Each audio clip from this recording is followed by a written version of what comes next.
जय दोस्तों, मैं नहीं सब आप सभी का स्वागत करता हूं। आशा करता हूं आप सब एकदम अच्छे हैं, एकदम बेहतरीन हैं। एक बार सारे प्यारे दोस्त बताएंगे आप सब कैसे हैं।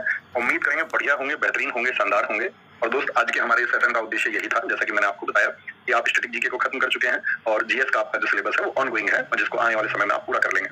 तो बात ये हो जाती है कि जो हम पढ़ चुके हैं उसका रिवीजन कैसे करें, क्योंकि दोस्त मैं ये मानता हूँ कि जीएस में सबसे बेहतरीन चीज अगर कुछ है आपके स्कोर को बूस्ट करने के लिए, वो है रिवीजन। आज की क्लास में हम उन्हीं पॉइंट्स पर बात करने वाले हैं। बहुत लिमिटेड पॉइंट्स मैं आपको बताने वाला हूँ, जिन चीजों का आपको ध्यान रखना है। आप एक बार थम्स अप करके मुझे बताना जी भैया, जो आप हमें बताएंगे हम उसको फॉलो करेंगे। क्योंकि बहुत सारे स्टूडेंट ऐसा होता है जो अपने ही तरह से तैयारी करता है, जिसको ये लगता है कि उसकी अपनी जो कल्पनाएं हैं वो सही है। और साथ में कुछ स्टूडेंट्स का ऐसा वर्क भी होता है कि सर हमको गाइड करो, हम उस प्रॉपर गाइडेंस पर चलेंगे। क्योंकि जीएस का जो आपका दिल्ली पुलिस का वेटेज है, जैसे कि कांस्टेबल में तो बहुत ज्यादा 50% ही है, और बाकी दिल्ली पुलिस के सारे पार्ट्स में जो भी उसका वेटेज है उसको हम अच्छे से कवर कर पाए। देखो, सबसे पहली चीज तो मैंने Delhi police GS strategy video बनाई हुई है यूट्यूब पर, उसको आपको फॉलो करना चाहिए। और दूसरी चीज हम आज जो बात करने वाले हैं, आज मुख्य बात करने वाले हैं हम रिवीजन पर, ठीक है। देखो, सबसे पहले तो मैं आपको बताऊं, सब्जेक्ट आपको बताइए दिल्ली पुलिस के लिए सब्जेक्ट कौन कौन से हैं। मैं वेटेज के हिसाब से लिख रहा हूँ, ठीक है। वेटेज के हिसाब से सब्जेक्ट लिख रहा हूँ मैं, अकॉर्डिंग टू द वेटेज। यानी कि सब्जेक्ट को आपको अपने वेटेज पर रखना है। वेटेज का मतलब जहां से जिस सब्जेक्ट से क्वेश्चन सबसे ज्यादा पूछे जाएंगे। तो पहला कौन सा होगा? स्टैटिक जीके होगा। स्टैटिक जीके होगा। स्टैटिक जीके के बाद में आपका हिस्ट्री होगा, ठीक है। हिस्ट्री और पॉलिटी लगभग बराबर वेटेज के सब्जेक्ट हैं। पॉलिटी होगा, फिर आपका ज्योग्राफी होगा, फिर आपका इकोनॉमिक्स होगा। इकोनॉमिक्स के बाद में आपका साइंस होगा, साइंस, ठीक है। तो ये वेटेज का घटता हुआ क्रम है। अब बचता है इसमें करंट अफेयर्स। तो करंट अफेयर्स के लिए आपको अलग से गाइड करेंगे, ठीक है। करंट अफेयर्स इसके लिए अलग से गाइड करेंगे, तो सुनना जरा ध्यान से, है ना। और इसको इम्प्लीमेंट करने का प्रयास करना कि मैं इसको फॉलो करूंगा। और इसको अगर आप फॉलो करेंगे तो मैं ये कहता हूँ आपका कि आपका स्कोर बहुत अच्छा जाएगा जीएस में, और आप सिलेक्शन के प्रबल दावेदार हो जाएंगे। तो उस चीज को देखना जरा ध्यान से। तो क्या बात करने वाले हैं हम यहाँ पर? सबसे पहली बात हम आज करेंगे आपका रिवीजन के बारे में, और इसको नोट करना प्लीज। मैं 5, 6, 7 पॉइंट ही आपको बताऊंगा मुश्किल से। तो रिवीजन कैसे करें, यानी कि आपका जो बूस्ट होगा, जिसको आप पढ़ते जा रहे हैं। अभी आप इसमें साथी ऐसे कंसीडर मत करना कि भैया मैंने तो अभी ये सब्जेक्ट नहीं पढ़ा है, वो नहीं पढ़ा है। आने वाले समय में आपका वो विषय हो ही जाएगा, चाहे वो 15 दिन बाद हो, चाहे 1 महीने बाद उसको पूरा करें। बहुत सारे स्टूडेंट्स का पूरा हो चुका होगा, बहुत सारे स्टूडेंट्स का 70% हो चुका होगा, बहुत सारे स्टूडेंट्स का ऐसा होगा आपका कि भैया मैं तो अभी 30% ही कर चुका हूँ। वो आप अपने हिसाब से डाल लेना चीजों को, कि जो भी आपने पढ़ा है उसका रिवीजन कैसे करेंगे, ठीक है। तो यहाँ से देखना, तो रिवीजन कैसे करें, उसमें सबसे पहली चीज आएगी आपका जो जर्नल फिनोमेना है। मैंने आपसे कह ही रखा, स्कैन टेक्निक। हम सब करें, इसको कितने लोग जानते हैं? स्कैन टेक्निक का इस्तेमाल जरूर करना है। स्कैन टेक्निक का यूज जरूर करना है साथी अपने रिवीजन में। जैसे कि मैं आपसे बात करूं, स्कैन टेक्निक क्या है। आपने सब्जेक्ट को पढ़ा, या किसी क्लास को आपने पढ़ा है, किसी टॉपिक को आपने पढ़ा, बड़े धैर्य के साथ आपने पढ़ा था, नोट्स भी आपने बनाए थे, और आप उस टॉपिक को पढ़ चुके थे बहुत अच्छे से। आपने उस पर समय दिया था 1 घंटे, 2 घंटे, 3 घंटे। अब बात आती है उसके रिवीजन की। स्कैन टेक्निक क्या है कि आपको जो पढ़ना है ना, जिसको नोट आप कर चुके हैं या किसी भी सोर्स से आप पढ़े, जो भूलो उसे क्या कर लेंगे, जो भूल जाएंगे उसको अंडरलाइन कर लेंगे। बात क्लियर है? तो आपको पता रहेगा, अच्छा ये आपकी मेमोरी के परे की चीज है।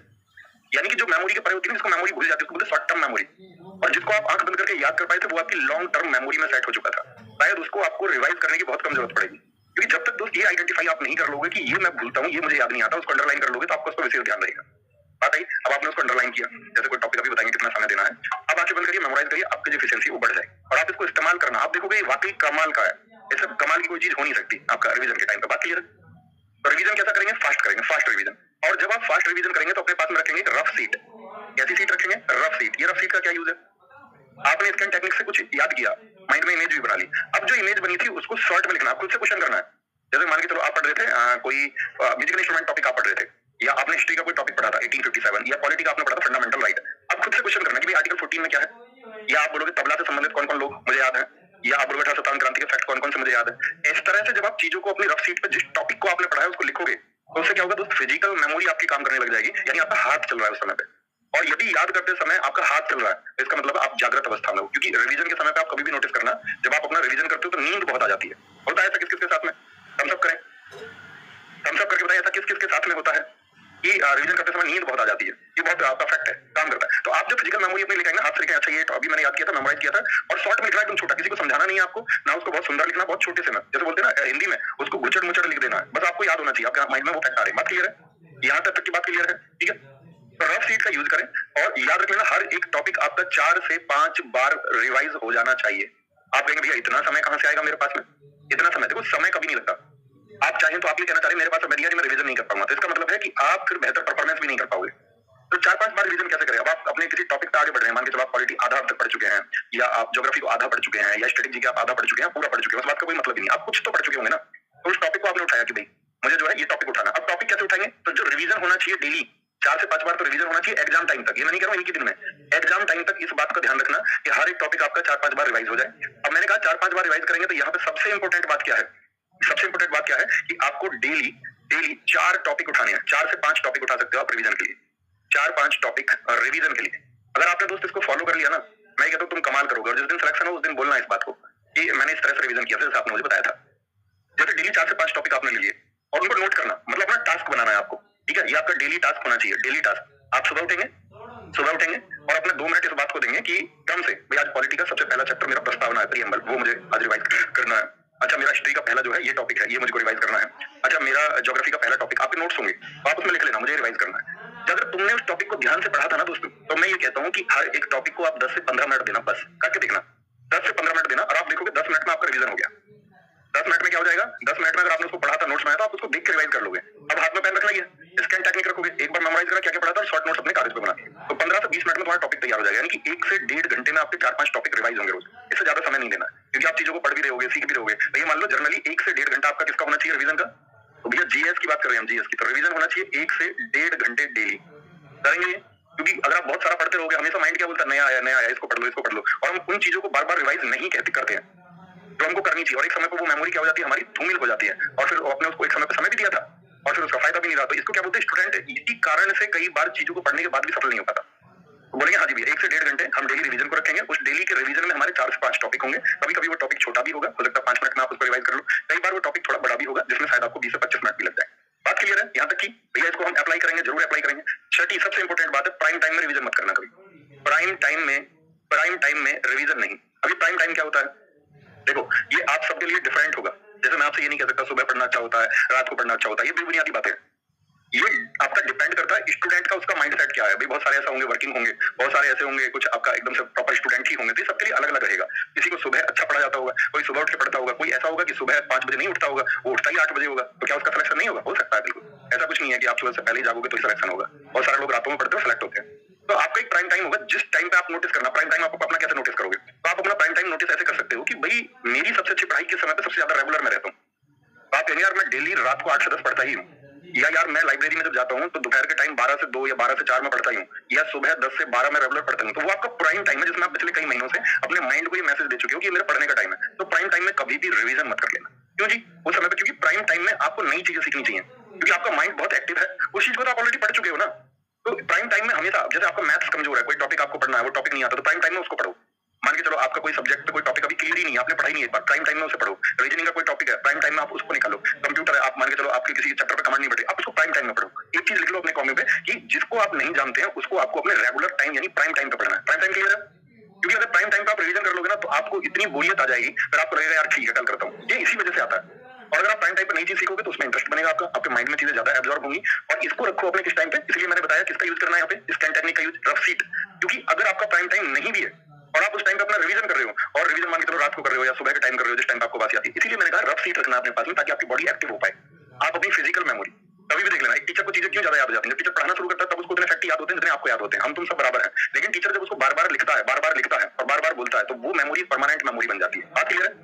एक साथी करें कितने घंटे पढ़ना है, ऐसा कोई क्वेश्चन नहीं करना है साथी। जो मैं आपसे बोल रहा हूँ वो पढ़ना है। आप चाहे 10 घंटे पढ़ें, आप चाहे 6 घंटे पढ़ें, आप 8 घंटे, वो आपको डिसाइड करना है आप कितने घंटे पढ़ सकते हैं। ठीक है, नींद अच्छी लेनी है, बस इसका ध्यान रखना है कि आपको 6-7 घंटे अच्छी नींद लेनी है। और उसके बाद के घंटे आप डिसाइड करोगे, या आप 4 घंटे पढ़ोगे, या आप 3 घंटे पढ़ोगे, या आप 8 घंटे पढ़ोगे, 10 पढ़ोगे, 11 पढ़ोगे, वो आपको डिसाइड करना है, क्योंकि पढ़ना तो पड़ेगा। ठीक है, अब ऐसा नहीं है कि एक दिन में 8 क्लास नहीं, तो भैया मुझे तो 8 क्लास करके टाइम नहीं बचता है। ऑनलाइन स्टडी का ये तो फायदा, आप मत करिए ना डेली 8 क्लास, आप 5 क्लास कर लीजिए, 3 को आप छोड़ दीजिए। पहले 5 पे तो कमांड बनाइए, 3 को फिर अगले आपका उसी क्रम से कर लीजिए, क्योंकि ऑनलाइन में क्या आपकी चीजें कहीं खो नहीं जाएंगी। ऑफलाइन नहीं है कि आपने जो आज छूट गया तो फिर आपने उसको बहुत ध्यान नहीं दिया तो वो फिर तो कवर नहीं होगा। बात क्लियर है?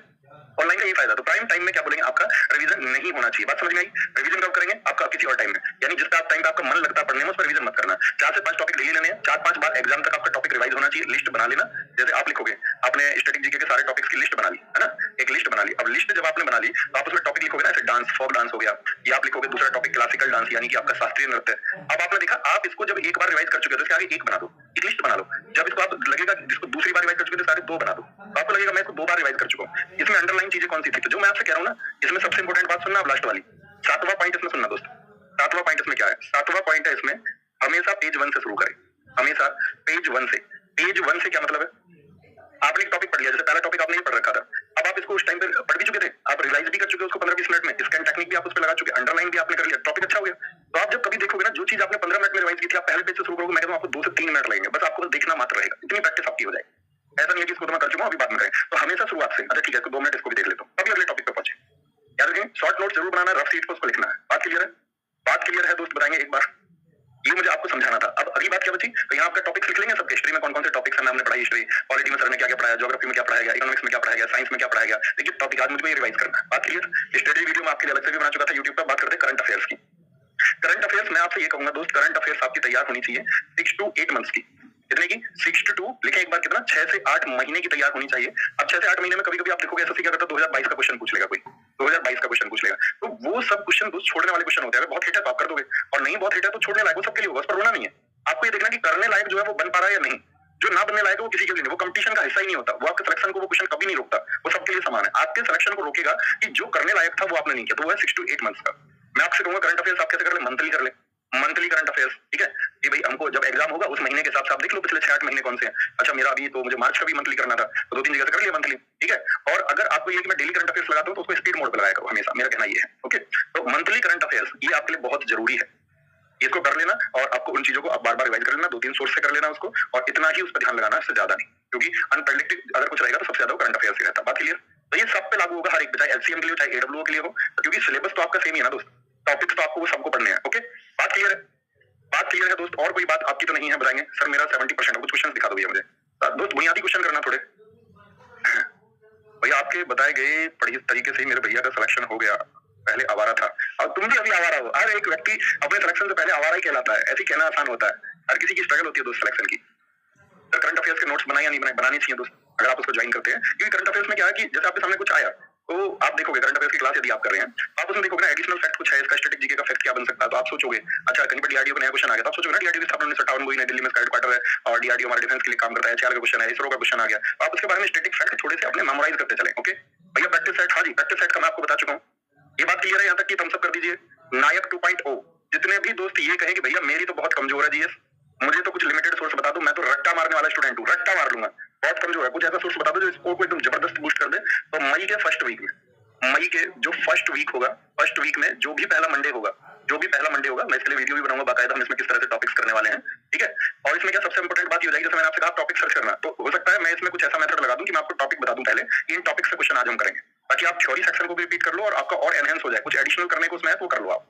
तो मई के फर्स्ट वीक में मंडे से बोलो चीयर अप, ये तुम्हारे लिए किया जा रहा है, थोड़ा सा इसमें लगाना कि हाँ यार सिर्फ ऐसा नहीं था कि सिलेबस खत्म करके अपने घर बैठ गए, और आपको बहुत मजबूत कैसे बनाया जाएगा आपके सिलेक्शन तक, उस पर काम करते रहेंगे। नाइट 2.0 में क्या होगा, ये प्रैक्टिस सेट होगा दोस्त। प्रैक्टिस सेट कितने बजे होगा?